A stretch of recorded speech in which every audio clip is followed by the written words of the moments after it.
We face those icy fucks, looked right into their blue eyes.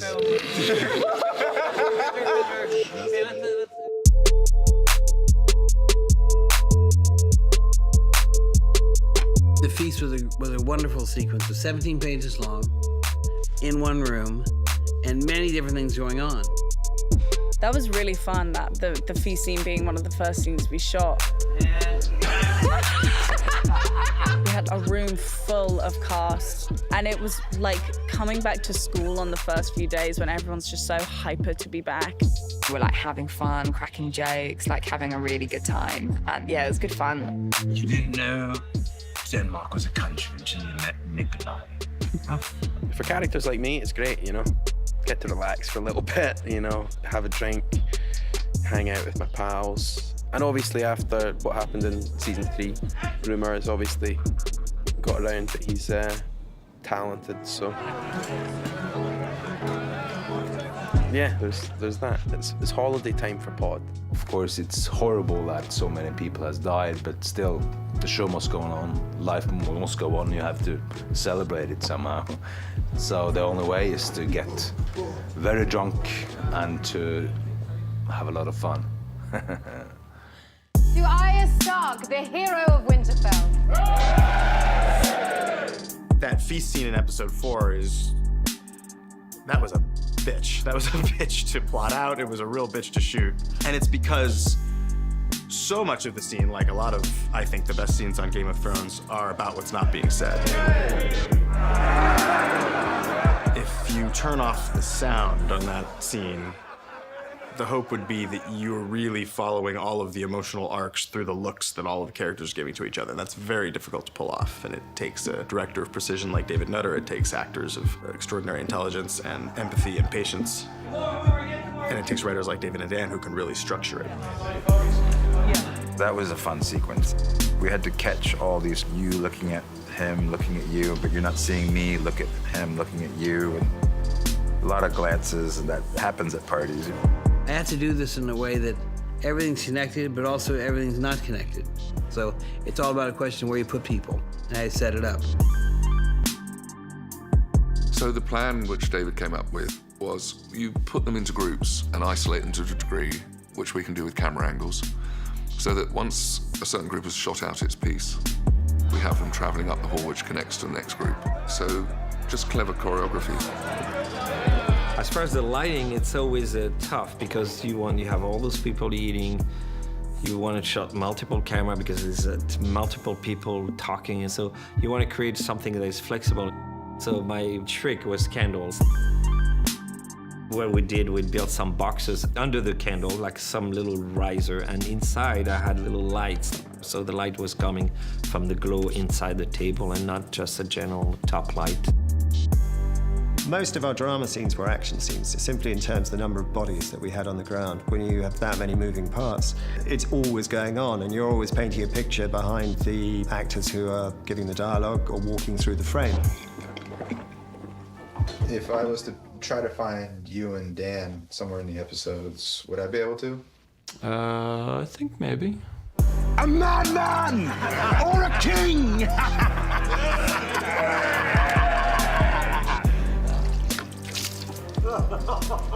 Oh. Okay, please take the juice out of this cup. Leave it in there, leave it in, it's good. We're there. Well hidden. Well hidden? Yeah, giant beard. I was concerned we were going to ruin that, but I don't think we did. Yeah, let's give some notes to the director. Was day at Wildling University.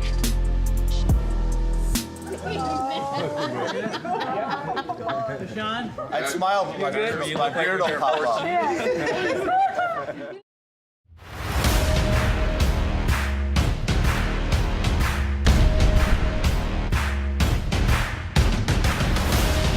The funeral pyres were a big undertaking for us. They were wood construction over a metal frame, that being because Sam Conway, special effects, had to have burn rigs inside all of these pyres to be able to burn them at varying rates. the hero's lying down, we did a process of toughened glass and bulletproof plastic underneath. And then the hero would go in and put a torch underneath the actor, and then you'd see beneath them, you'd see the flames spread. There would be flame reacting around the sides of them, but not actually touching them. But because you're seeing the flame through glass, to all intents and purposes, you're seeing flame, which is really extraordinary. Once we'd finished with the real people in the funeral pyres, they were switched out by the props department for burning bodies, chicken wire bodies that were costumed, because we were actually setting fire to the funeral pyres for real.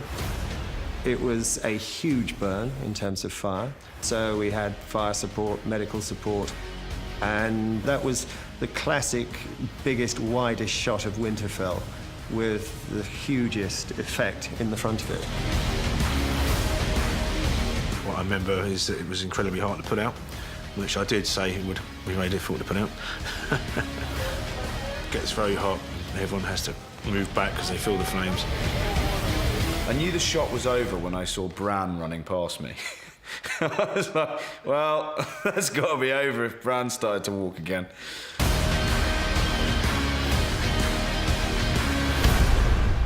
Episode 3 is such a massive battle, and so many people fall during that episode, and part of that is about our heroes, the characters that we really know, and part of it is just seeing the sheer number of other folks who fell. We've got real pyres that were built by our department, and then the VFX team extended them so you can see that there's actually thousands and thousands of fallen.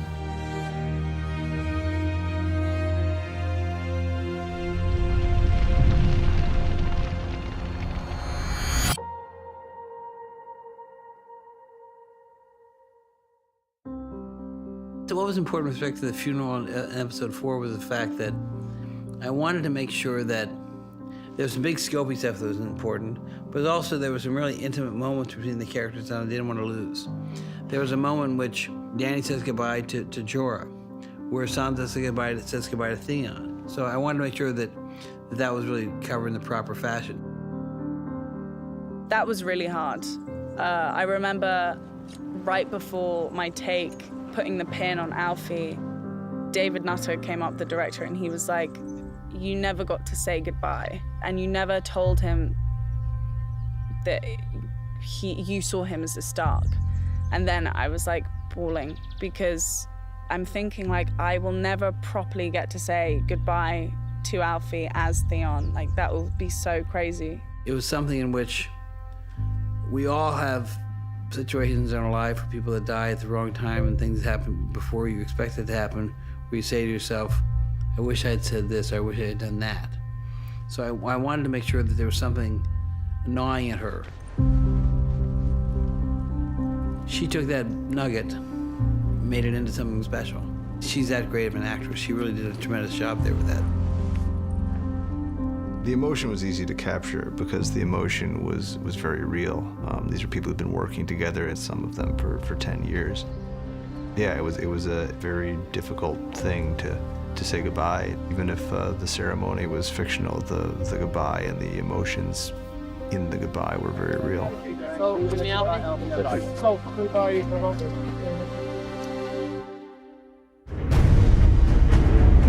The new Scorpion this year is phenomenal. I think with Dave and Dan, they just want to scale everything up. Everything had to be better and bolder for this year.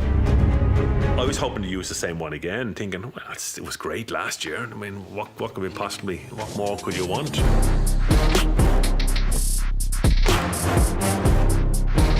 We saw in season 7 that Qyburn had invented this scorpion, this giant dragon-killing scorpion, and it didn't quite work. So Qyburn went back to the drawing board and he made even larger, more powerful scorpions.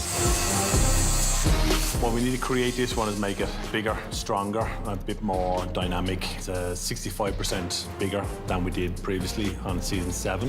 Euron has added a few little touches for himself. There's a seat on the back and added 4 more cross limbs for a bit more power and a bit more madness. The boat is a nice design, a bit of a more barbaric style. When you see it first, it'll be in its closed mode, and when you see it the second time, once it fires the projectile, it leaves the limb, it opens up and it'll rotate, so it will rip open anything that it hits. It's absolutely incredible work. The whole production this season is just amazing, what they've been creating for us actors. You really feel that you're part of the biggest show in the world when you're sitting on a scorpion and everything is just going around. You really feel wonderful. We have Euron sitting on the seat. He's in the back. He's like king of the castle, being swung around by 4 brutes. So these guys are lifting him up and down, doing the trajectory left and right. I mean, he loved it. He loved it. He'd been still on it if he could. I'm going to be brutally honest. I've talked to my wife about it, because you have to talk to someone, right? And I've mentioned to my wife, how awesome is it that I kill a dragon? And I kill it with a scorpion. Episode 4 has this little thing called Rhaegal's death. And his demise is some of the gnarliest looking animation I've ever seen. Weta did an amazing job putting that together.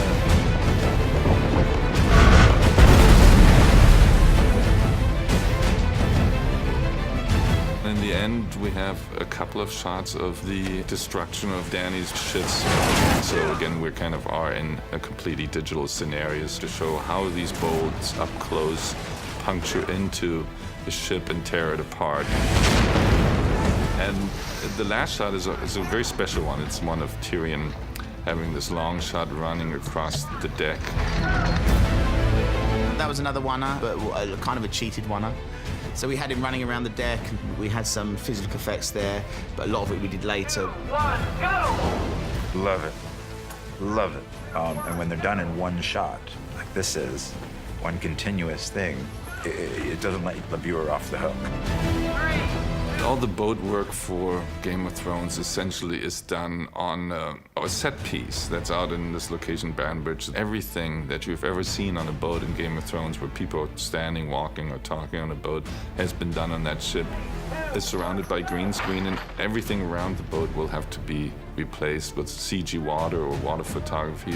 And then at one point, the railing gets blown away, which the section that gets blown away is actually CG. So when all the pieces come together, you see the special effects, you see the CG, a lot of atmospherics, you see Peter going into the water. It's a pretty spiffy moment.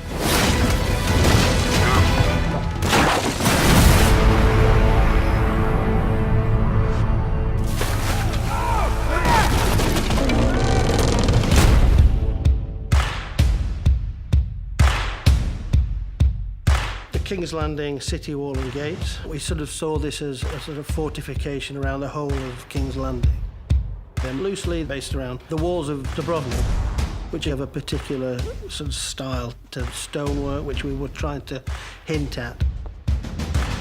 By the time the platforms are on, we're looking not far off about 57 feet, 56, 57 feet to the top of the platforms.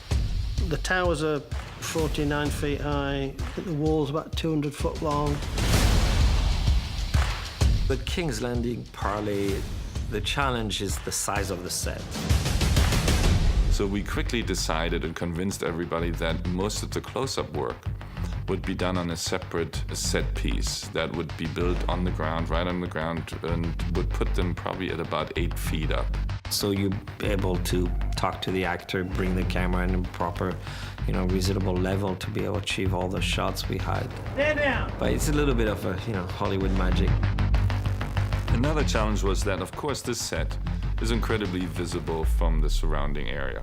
And the big concern, of course, for this season, more than ever, was the secrecy of the plot. In other words, we wouldn't want to give away that Missandei is going to be executed. So having her stand up there, 40 feet high, there was no way to hide that. So again, later on, we're adding her in there now, oftentimes as a digi-double. But for the close-up work, we shot her separately on stage to composite her on that per location, so we could put it together in the end as a seamless, it's all been shot in the same place.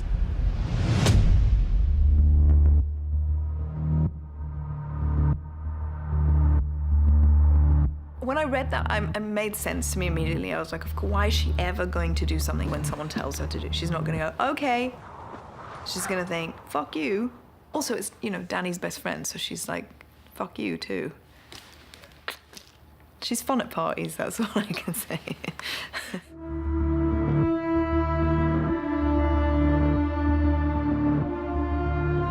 The parley is a Hail Mary pass from Tyrion. He's hoping that maybe if he brings up Cersei's child, he can talk some kind of sense into Cersei. Tyrion talks to his sister in a way that you think that she may actually listen to him for a change. She may listen to her heart and listen to what he has to say and understand it. You've always loved your children. More than yourself. So, wanted Eva just to hang out there just long enough to have it so that you would think that she may change. But she's got this look on her face where it's just like, that's just who I am. I can't help it. And Lena's a tremendous actress, and that played out beautifully. Bravo, marker. There's such a kind of basic kid in her still. So I think she sees him in the moment asking her to do something for him. I beg you, if not for yourself, and for your child. And she can't do what he said. She cannot. It's like a kid and a fight. She can't do what he tells her to do because that would be surrendering. If you have any last words, now is the time.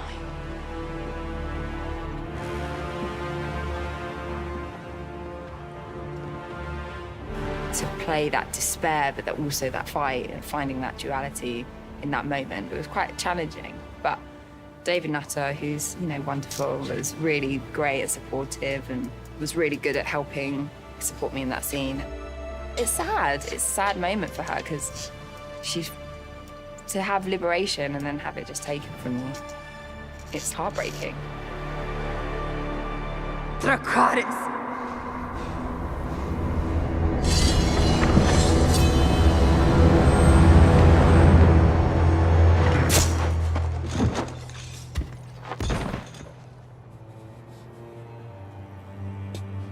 For Grey Worm, losing her is just like there's nothing left. There's just nothing. He has nothing left now. She has taught him how to be a human being. Like her and Danny have nurtured him into being human. And then it's just taken away.